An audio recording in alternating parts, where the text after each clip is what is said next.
Launch ஸ்கேனர்ல current version, updated version, software எப்படி check பண்றதா இந்த வீடியோல பார்க்க போறோம். இந்த மேல இருக்கு பாருங்க டிக் மார்க்.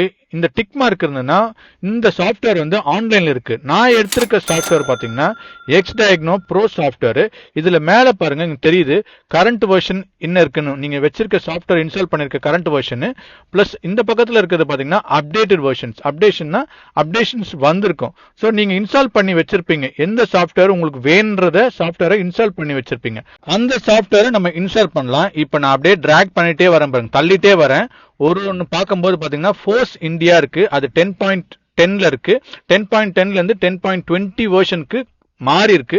இப்போ இதை டிக் கொடுத்து நீங்க அதை அப்டேட் கொடுக்கலாம். ஸோ அந்த மாதிரி ஒன்னொன்னா செக் பண்ணும்போது பாத்தீங்கன்னா கியா வந்து அப்டேட் ஆயிருக்கு. மாருதி இந்தியான்னு இன்ஸ்டால் பண்ணிக்கும் போது 7.2ல இருந்து 7.4க்கு வந்து மாறி இருக்கு. இப்போ அந்த ரெட் கலர்ல டிக் கொடுத்துருக்கேன். ஸோ அந்த மாதிரி எல்லா சாஃப்ட்வேர் நீங்க இன்ஸ்டால் பண்ணிருக்க சாஃப்ட்வேரை மட்டும் டிக் கொடுங்க. எல்லாத்தையும் கொடுத்தீங்கன்னா தேவையில்லாத சாஃப்ட்வேர் எல்லாமே இன்ஸ்டால் ஆயிடும். ஸோ நீங்க இன்ஸ்டால் பண்ணிருக்க எந்த சாஃப்ட்வேரோ அந்த கரண்ட் வெர்ஷன்ல பாருங்க, அப்டேட்டட் வெர்ஷன்ஸ்ல இருக்குன்னா டிக் கொடுத்து இந்த மாதிரி அப்டேட் கொடுத்தீங்கன்னா அப்டேட் ஆயிடும். இது வந்து உங்க சாஃப்ட்வேர் வந்து ஆன்லைன்ல இருந்தா மட்டும்தான் அப்டேட் பண்ண முடியும். உங்களோட சாஃப்ட்வேர் வந்து எக்ஸ்பயர்ட் ஆயிடுச்சு, வெர்ஷன்ஸ் முடிஞ்சிச்சு, 2 இயர்ஸ் முடிஞ்சிருச்சு, 1 இயர் முடிஞ்சிச்சுன்னா இந்த அப்டேஷன்ஸ் பண்ண முடியாது. செக் பண்ணி பாருங்க, யூஸ் பண்ணி பாருங்க.